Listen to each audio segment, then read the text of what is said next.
Hello साथियों, स्वागत है आपका हमारे YouTube चैनल LK केमिस्ट्री पर। आज के इस वीडियो लेक्चर में बहुत ही महत्वपूर्ण वीडियो लेकर आए हैं जो आपके लिए बहुत ही महत्वपूर्ण है। इस वीडियो लेक्चर में हम बात करेंगे कि हम ई चालान को किस प्रकार से लगाएं। आज आप यदि सरकारी सेवा कर रहे हैं तो अलग अलग विभाग में ई चालान ही लगाए जाते हैं और ट्रेजरी के माध्यम से अब चालान नहीं लगाए जा रहे। तो ये वीडियो केवल शिक्षा विभाग के लिए ही नहीं अपितु सभी सरकारी विभागों के लिए ये वीडियो बहुत महत्वपूर्ण रहने वाली है। यदि आप हमारे चैनल पर पहली बार विजिट कर रहे हैं तो आपके लिए रिक्वेस्ट की जाती है प्लीज़ चैनल को सब्सक्राइब करना, क्योंकि मैं टेक्निकल कोई भी वीडियो जो सरकारी विभाग से संबंधित रहती है उनके लिए, जैसे इनकम टैक्स कैसे भरते हैं, इनकम टैक्स में ITR कैसे दाखिल करते हैं, इस प्रकार की तमाम वीडियो लेकर आता हूँ। इसलिए हमारे चैनल को सब्सक्राइब करना और यदि वीडियो अच्छी लगी तो आप वीडियो को लाइक करना तथा अपने दोस्तों के साथ वीडियो को शेयर भी करना। चलिए हम एक उदाहरण के आधार पर लेते हैं। एजुकेशन डिपार्टमेंट का एक चालान का उदाहरण लेंगे जिसके माध्यम से सभी विभाग के कर्मचारी भी समझ सकते हैं, ताकि वो भी अपने चालान को अपने आप अपने लैपटॉप या मोबाइल की सहायता से किस प्रकार से लगा सके। ओके, तो इसके लिए हम क्या करते हैं, सबसे पहले हम IFMS की वेबसाइट पर जाते हैं। ये हमारा गूगल का क्रोम ब्राउज़र है, इस पर जाते हैं। तो यहाँ पर जो ये दे रखा है यूज़र नेम, तो यहाँ पर तो हम क्या करते हैं, यूज़र नेम अपना जो ट्रेजरी का जो कोड होता है, ट्रेजरी कोड, वो और पासवर्ड भर कर यहाँ से तो हम वेतन स्लिप या एनुअल वेतन स्लिप वगैरह निकाल लेते हैं। लेकिन हम आज के वीडियो लेक्चर में बात करेंगे चालान कैसे लगाते हैं। यदि आप बिल्कुल पहली बार चालान लगा रहे हैं तो उसके लिए आप सबसे पहले अपना अकाउंट क्रिएट करेंगे। आप जैसे यहाँ पर कर्सर पर देख रहे हैं, यहाँ पर ई चालान लिखा जाता है, तो ई चालान पर हम क्लिक करेंगे। दिस वन, ये हम ई चालान पर क्लिक किया तो यहाँ पर आ रहा नीचे ग्रीन कलर में लिखा है, आप देख रहे हैं क्लिक हियर फॉर ई चालान। ई चालान पर हम क्लिक करेंगे इस प्रकार से। तो ई चालान पर क्लिक करने के बाद नीचे आ रहा है क्रिएट ई चालान यूजर, क्रिएट ई चालान यूजर। यदि पहली बार हम क्लिक करें तो हम यहाँ पर क्लिक करेंगे, इस प्रकार से क्लिक करेंगे तो ये फॉर्म खुल जाता है हमारे पास। तो यहाँ पर first name, middle name, last name हम अपना नाम भर देते हैं।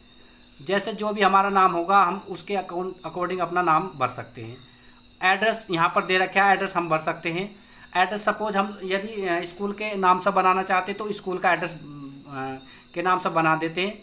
जिस प्रकार से मैं एक उदाहरण के आधार में तो एक चालान बनाता, ये अपने हेडमास्टर के नाम से बनाता। आप इसमें हेडमास्टर लिख सकते हैं, हेडमास्टर, इस प्रकार से हेडमास्टर के नाम से चालान बना दिया हमने। एड्रेस हम अपने स्कूल का डाल देते हैं। सपोज स्कूल का एड्रेस जो भी हमारा होगा आप अपने अकॉर्डिंग भर सकते हैं। मैं अपने स्कूल का एड्रेस भर दिया इसमें। ओके, और फिर हम यहाँ डिस्ट्रिक्ट सेलेक्ट करेंगे। डिस्ट्रिक्ट मेरा उत्तरकाशी, आप जो भी आपका होगा उत्तरकाशी। ओके, मैंने अपने डिस्ट्रिक्ट का नाम रख दिया उत्तराखंड। और पिन कोड नंबर उस एरिया का मैं अपना पिन कोड नंबर डाल दूँगा, जो भी मेरा पिन कोड होगा, जो आपका होगा आप डालोगे 249196, ये मैंने भर दिया। इसमें फिर ये मोबाइल नंबर आप अपना पर्सनल मोबाइल नंबर डाल सकते हैं, क्योंकि मोबाइल नंबर पर ही OTP आएगा। आप यहाँ पर मोबाइल नंबर भर दोगे। ओके, और फिर ये जो दे रखा है ना यहाँ पर पैन नंबर और ये GST नंबर, ये कोई मैंडेटरी नहीं है। फिर यहाँ पर एक ऑप्शन है आधार नंबर, यहाँ पर आधार नंबर भर सकते हैं आप। आधार नंबर अपने संस्था अध्यक्ष का भर सकते हैं या अपना पर्सनल, जिसका भी आप बनाना चाहते हो उसका यहाँ पर आप पैन नंबर भर दोगे, सॉरी आधार नंबर भरो। आधार नंबर भरने से फिर आप यहाँ पर क्या करोगे, आप गेट OTP पर जाएंगे। गेट OTP, जैसे मैं यहाँ पर एक उदाहरण के आधार पर आधार नंबर भरकर आपको बता देता हूँ कि किस प्रकार से आप अपना अकाउंट क्रिएट करोगे। क्लियर? तो इसमें मैं आधार नंबर की एंट्री कर देता हूँ।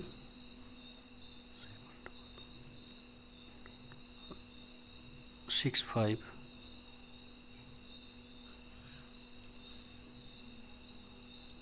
72265 72265 24 248400 दिस वन, ये भर दिया मैंने आधार नंबर।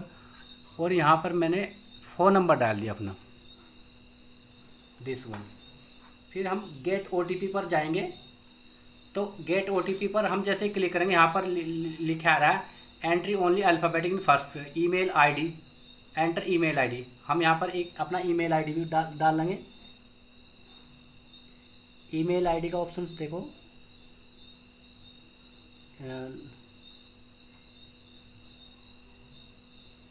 ईमेल आईडी का ऑप्शन, ये गेट ओटीपी पर जाएंगे। इसमें ये राइट हैंड साइड में दे रखा है ईमेल एड्रेस, ये भरना ज़रूरी होगा। और ये रजिस्टर्ड मोबाइल, ये नंबर डालना होगा हमको। और इसके साथ ही एक जो महत्वपूर्ण है, यहाँ पर ये आधार नंबर मेंशन करना ज़रूरी होगा। तो जब ये एंट्री हम फिल कर देते तब फिर गेट ओटीपी पर जाते हैं। तो गेट ओटीपी सब पहला देखो, ये कह रहा है कि enter valid email ID. Email ID थोड़ा चेक कर लेते हैं। ईमेल आईडी में जो हमारे वर्ड है बिल्कुल सही होने चाहिए, कोई भी एरर नहीं होना चाहिए, दिस वन। अब ये सही कर दिया, डॉट लगा देना। गेट ओटीपी देख, हाँ देखो ये आ गया यहाँ पर एंटर ओटीपी। अब यहाँ पर हम ओटीपी, हमारे रजिस्टर्ड मोबाइल नंबर पर ओटीपी जाता है, ओटीपी हम डाल लेंगे। तो ओटीपी डालने के बाद फिर यहाँ पर एक ऑप्शन आएगा, मैं आपको बताता हूँ। ओटीपी डालने के बाद, चूँकि मैं ऑलरेडी रजिस्टर्ड हूँ इस वेबसाइट पर, तो मेरे पास दोबारा वो क्रिएट नहीं होने का। फिर वहाँ पर आएगा पासवर्ड। तो वहाँ पर हम एक पासवर्ड क्रिएट करेंगे। जैसे हम पासवर्ड क्रिएट कर देते हैं, तो पासवर्ड क्रिएट करने के बाद फिर हम लॉगिन करेंगे। तो अब हम लॉगिन की साइट में जाते सीधे कि हम लॉगिन कैसे करेंगे, लॉगिन करना सिखा देते हैं अब हम आपको। अब जैसे ये हमने अपना ई चलान का जो ये है ना, ई चलान का लॉगिन एड्रेस ये हमारा है। तो इस लॉगिन एड्रेस में क्या होता है कि जो हम आधार नंबर एंट्री करते हैं वही हमारा क्या होता है, लॉगिन एड्रेस हो जाता है। जो हमारा आधार नंबर होता है वही लॉगिन एड्रेस आ जाता है। हमारे रजिस्टर्ड मोबाइल नंबर पे एक मैसेज भी आ जाता है कि आपका यूज़र आईडी ये है, और पासवर्ड जो हम क्रिएट करेंगे वही हमारा पासवर्ड रहेगा। ओके, चलिए हम लॉगिन करके बताते हैं किस प्रकार से हम लॉगिन करते हैं। ओके, तो हम यहाँ पर अपना आधार नंबर एंटर कर देते हैं। आधार नंबर है हमारा दिस वन।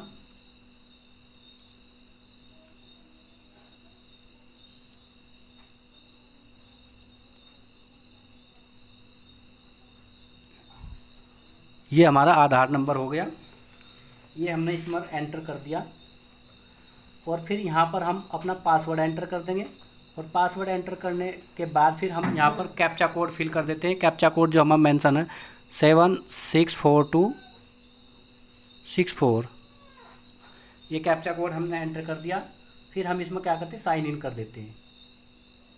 अब ये पासवर्ड रॉन्ग बता रहा है, पासवर्ड को ज़रा हम चेक कर लेते हैं। पासवर्ड रॉन्ग नहीं होना चाहिए हमारा, जो हम पासवर्ड डालते हैं वही होना चाहिए यहाँ पर भी ना।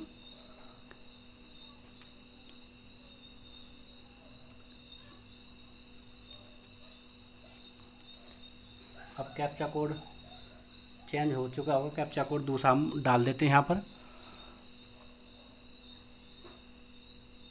मैं आपको बिल्कुल प्रैक्टिकल कर बता रहा हूँ ताकि आप भी आसानी से समझ सके। अब साइन इन करेंगे। साइन इन करने के बाद देखो ये खुल गया हमारा, ये खुल गया। तो ये हमने अकाउंट बना रखा था हेडमास्टर GHS कांसी के नाम से। अब ये हमारा अकाउंट क्रिएट हो गया। अब जैसे हम अकाउंट क्रिएट करने के बाद फिर हम चाहे तो अपना पासवर्ड चेंज कर सकते हैं। देखो ये यहाँ पर पासवर्ड चेंज का, ये यूज़र प्रोफाइल है, ये ई चलान एंट्री है, ई चलान हिस्ट्री, लॉग आउट। अब हम ई चलान एंट्री करना बता देते हैं, ई चलान एंट्री कैसे करते हैं। मेन चीज़ है ये, सबसे पहले हमने एक अकाउंट क्रिएट किया, फिर ई चलान हम एंट्री कैसे करते हैं। देखो यहाँ पर ई चलान की हमने एंट्री, इस पर क्लिक किया। इस पर जैसे हम क्लिक करते हैं तो यहाँ पर आता है डिपार्टमेंट। सपोज जैसे आजकल बोर्ड का चलान लग रहा है या ट्यूशन फ़ी का भी लग रहा है, जैसे महंगाई विकास भत्ता, उसका चलान लगते हैं। दोनों चलान की एंट्री बताऊंगा मैं आपको। पहले बोर्ड का चलान की एंट्री बता देते हो किस प्रकार से हम लगाएंगे। जैसे सेलेक्ट डिपार्टमेंट, तो डिपार्टमेंट हमारा है ये secondary education, director of secondary education. तो अब यहाँ पर अलग अलग डिपार्टमेंट है, जिस डिपार्टमेंट का हम लगा रहे हैं। मैं एक एजुकेशन का एग्जाम्पल लेकर चल रहा हूँ, आप जिस डिपार्टमेंट से संबंधित हो आप उसका चलान लगा सकते हो। मैं उदाहरण के आधार पर डायरेक्टर ऑफ सेकेंडरी एजुकेशन में सर्च कर रहा हूँ। यहाँ पर देखो ये director of secondary education, this one, ये ब्लू लाइट्स दिख रहा है आपको, डायरेक्टर ऑफ सेकेंडरी एजुकेशन, ये मैंने सेलेक्ट कर लिया डिपार्टमेंट। अब ये कह रहा है related office for which challan is to be deposit, तो ये हम जहाँ पर डिपॉजिट करते हैं या हमारा इसमें डीडीओ रहता है मेन ना। अब हम अपने स्कूल के अकॉर्डिंग देख लेते हैं हमारा रिलेटेड ऑफिस क्या बनता है। हमारा रिलेटेड ऑफिस बनता है DEO oblique district project officer. तो इसमें हमारा रहेगा, हम सेलेक्ट कर लेते हैं अपने अकॉर्डिंग। आपका DO जैसे प्रिंसिपल भी हो सकता है कुछ ना, DDO सब रिलेटेड है हमारा, जो हमारा DDO होगा। अब हमारा जो DDO है वो हमारा डिस्ट्रिक्ट प्रोजेक्ट ऑफिसर, इसको टाइप कर देते हैं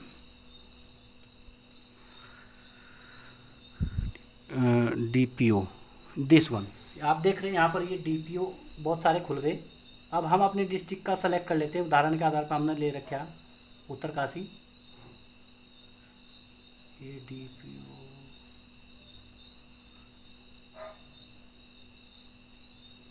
पौड़ी, नैनीताल, टिहरी, चंपावत। हम अपने डिस्ट्रिक्ट का देख रहे हैं, this one year DPO secondary education Uttarkashi, ये हमने सेलेक्ट कर दिया। अब यहाँ पर है सेलेक्ट सर्विस। सेलेक्ट सर्विस में कौन सर्विसेज होता है हमारी, आप सभी जानते हैं। जो हमारे हम पहले चालान लगाते थे उसमें जो हेड होता था, पहले वाला जो होता था वो होता था खेल कला एवं संस्कृति। अब यहाँ पर आप देख लो खेल कला एवं संस्कृति क्या रहे, education, sports, arts and culture.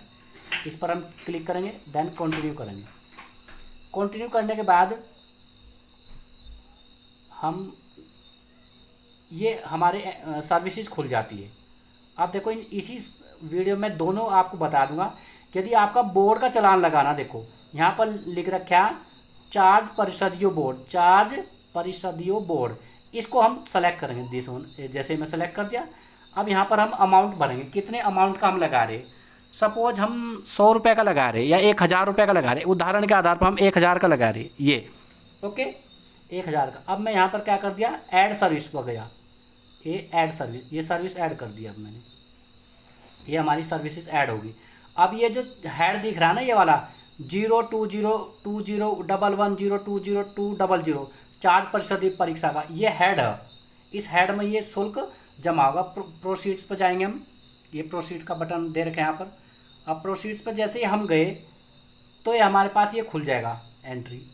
अब इसको थोड़ा कर्सर को डाउन करेंगे तो यहाँ पर लिखा आ रहा, यदि जमाकर्ता उपरोक्त चयनित कार्यालय DDO के अलावा अन्य कार्यालय से संबंधित है तो वह अपना नाम चेंज कर सकते हैं। यहाँ टिक करके हम अपना नाम चेंज कर सकते हैं।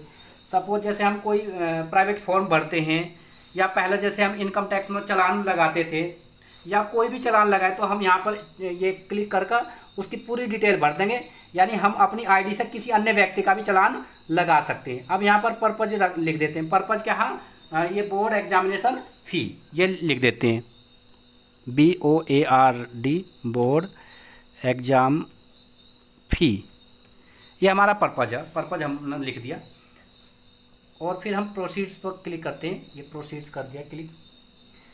आप ध्यान रखना पर्पज में हम बहुत सारी एंट्री भर देते हैं, जैसे प्राइवेट में कुछ भर देते हैं, प्राइवेट स्टूडेंट कोई फॉर्म भर रहा था तो उसकी पूरी डिटेल भर देते हैं कि ये बोर्ड एग्जाम फ़ी है और किस सेशन की है और किस रजिस्ट्रेशन सेंटर की, वो सब डिटेल हम भर देते हैं वहाँ पर।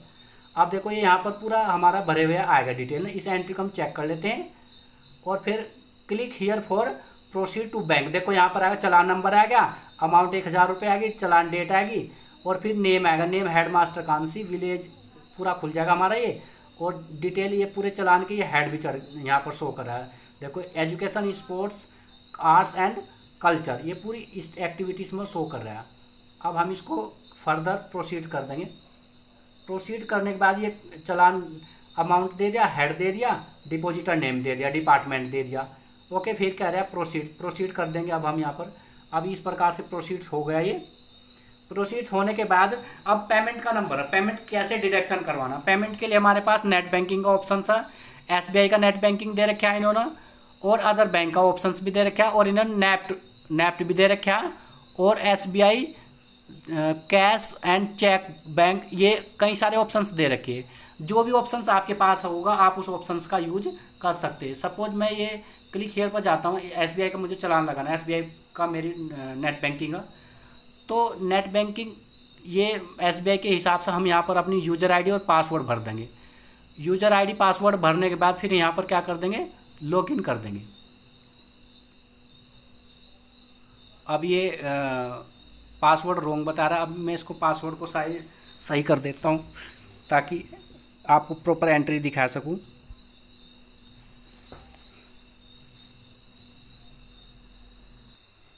तो साथियों ये हम अपना यूज़र आईडी और पासवर्ड डालकर फिर हम लॉगिन कर देते हैं। लॉगिन करने के बाद ये पेज इस प्रकार से ओपन हो जाता है। सिक्योरिटी तो अभी मैं अपने अकाउंट से लॉगिन नहीं कर पा रहा, यहाँ से लॉगिन कर देते हैं। तो लॉगिन करने के बाद हमारा पेमेंट डिडक्शन हो जाता है और पेमेंट डिडक्शन होने के बाद फिर हमारा चालान क्रिएट हो जाता है। अच्छा, एक बात की और जानकारी रखनी होगी। जैसे चालान क्रिएट हो जाता है तो चालान को हम किस प्रकार से देखते हैं उसकी जानकारी भी मैं बता देता हूँ। चालान देखने के लिए फर्दर हम यहाँ पर लॉगिन कर देते हैं और लॉगिन करते हैं जैसे, तो यहाँ पर हम अपना यूज़र आईडी डाल देते हैं। यूज़र आईडी वही हमारा जो हमारा आधार नंबर जिससे हमने रजिस्टर्ड किया था, तो हम अपना आधार नंबर एंटर कर देते हैं यहाँ पर। और आधार नंबर एंटर करने के बाद हम यहाँ पर क्या करेंगे, अपना पासवर्ड डाल लेंगे। पासवर्ड डालने के बाद बताता हूँ मैं किस प्रकार से करेंगे। हम यहाँ पर ये हम पासवर्ड डाल देते हैं।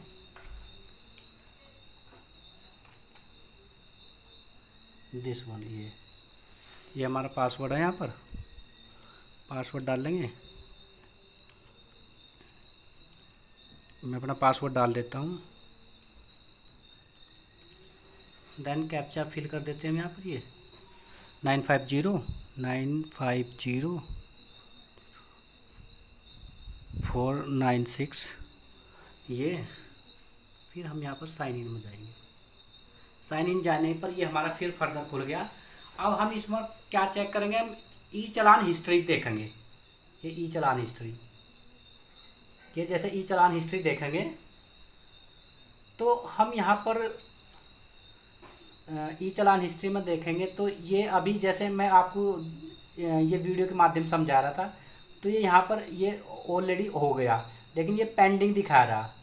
पेंडिंग दिखा रहा क्योंकि मैंने पेमेंट नहीं किया इसलिए पेंडिंग में रहेगा ये। और पेमेंट करता तो ये सक्सेसफुल होता या प्रोसेसिंग, यहाँ प्रोसेसिंग आता, लिखा प्रोसेसिंग ना। और आप जब आप सही तरीके से हम पेमेंट करते हैं तो यहाँ पर दिखाता ये। फिर यहाँ पर प्रिंट चालान का ऑप्शन आता है। अब साथियों एक बात ध्यान रखना, प्रिंट चालान साथ के साथ नहीं मिलता, 48 घंटे के बाद प्रिंट निकलता है क्योंकि उसकी प्रोसेसिंग रहती है। 48 घंटे के बाद यहाँ पर प्रिंट चालान पर जहाँ पर आप देख रहे हैं कर्सर जा रहा है, इस पर क्लिक करेंगे हम। जैसे यहाँ पर तो ऐसे क्लिक करेंगे तो ये हमारे पास पेज खुल जाता है। अब ये हमारा पेज है, देखो ये जैसे डिस्प्ले हो रहा है, ये वाला देख रहे हैं आपको। इसको मैं मैक्सिमाइज कर देता हूँ। ये हमारा चालान, ठीक है। ये चालान हम किसी स्टूडेंट का हमने बनाते एक दिन, तो वो चालान की एंट्री इसमें फीड है। और स्कूल का चालान भी हमारा बोर्ड का ऐसे ही रहता है। स्कूल का चालान बोर्ड का, मैं आपको बोर्ड का भी दिखा देता हूँ अपने स्कूल का। हमारे स्कूल का ये रहा बोर्ड का चालान, दिस वन, ये है हमारा चालान। इसको मैक्सिमम कर देता हूँ, ये है। तो इस चालान की एक कॉपी हम जब बोर्ड के फॉर्म भरते हैं तो बोर्ड के फॉर्म के साथ एक कॉपी हम वहाँ पर भेज दें। ओके, तो एक कॉपी वहाँ पर जमा होती है, एक कॉपी हमारे यहाँ रहती है। और इसी प्रकार जैसे हम चालान का हेड ढूंढ रहे थे अभी, यहाँ पर देखो मैं फर्दर वहीं पर चले जाता हूँ। चालान का हेड जो जैसे हम ये देख रहे थे यहाँ पर, चालान का हेड आपको अभी फर्दर बता देता हूँ कि आप यदि अन्य बोर्ड के अलावा, बोर्ड एग्जामिनेशन फ़ी के अलावा यदि कोई और चालान लगाना हो तो किस प्रकार से लगाएं। जैसे ये अपना डिपार्टमेंट सेलेक्ट कर लेंगे, जो भी आपका डिपार्टमेंट होगा। ये रिलेटेड ऑफिस सेलेक्ट कर लेंगे, जो भी रिलेटेड ऑफिस होगा हमारा रिलेटेड ऑफिस DPO, मैं यही सेलेक्ट कर लेता हूँ अपना। और ये हमारा उत्तरकाशी, ये सर्विसेज, यहाँ पर सर्विसेज यही हम सेलेक्ट करते हैं। हमारा खेल कला व संस्कृति, इसको हम कंटिन्यू कर देंगे। तो यहाँ पर हेड खुल रहे, देखो पहले नंबर पर तो एंड, दूसरे नंबर पर 4% ये बोर्ड होगा। फिर इसके बाद आप नीचे देखोगे, ऐसे नीचे सर्च करेंगे हम यहाँ पर, तो कहीं पर आपको ट्यूशन फ़ी का आएगा ऑप्शन। देखो ये रहा ट्यूशन फ़ी। तो साथियों, जैसे हम बता रहे थे कि ट्रेजरी के अलावा कोई यदि अन्य शुल्क हो बोर्ड एग्ज़ाम्स के अलावा, उसकी फ़ीस किस प्रकार से जमा करेंगे उसके बारे में ये देखो। आप यहाँ पर देख रहे हैं ना, ट्यूशन फ़ी के साथ ये जहाँ पर ये हाईलाइट हुआ है, दिस वन क्या लिखा है, tuition fee and other charge. इसमें जैसे महंगाई, विकास भत्ता सब कुछ सम्मिलित हो जाता है ना हमारे स्कूलिंग एजुकेशन का। तो अन्य चलान के लिए इस पर क्लिक करेंगे, अमाउंट डालेंगे और प्रोसीड्स पर जाएंगे, तब ये हमारा कार्य पूरा हो जाएगा। ओके, इस प्रकार से नेट बैंकिंग की सहायता से हम जा पाएंगे। अच्छा, कुछ साथियों ने ऐसी भी वीडियो बनाई जो डीडीओ की आईडी से बनाई या क्या नाम ऑपरेटर की आईडी से, तो उसमें क्या ड्रॉबैक रहेगा, फिर भी हमें बैंक में जाना पड़ेगा। लेकिन ये जो मैं आपको चार्ज ये ऑनलाइन ई चालान बनाने की प्रक्रिया बताई, इसमें किसी बैंक में जाने की कोई आवश्यकता नहीं। आप अपने घर बैठे अपने स्कूल के चालान, बोर्ड एग्जाम के चालान या ट्यूशन फ़ी के चालान आसानी से जमा कर सकते हैं। और ये तो केवल एजुकेशन डिपार्टमेंट का एक एग्जाम्पल लेगा। इसके अलावा किसी भी डिपार्टमेंट से यदि संबंधित हो, सबके चालान अपने घर बैठे बिना बैंक में जाए नेट बैंकिंग की सहायता से लगा सकते। तो ये जानकारी मैं आपके बीच शेयर करी। यदि ये आपको अच्छी लगी तो प्लीज़ वीडियो को लाइक करना और दोस्तों के साथ शेयर करना।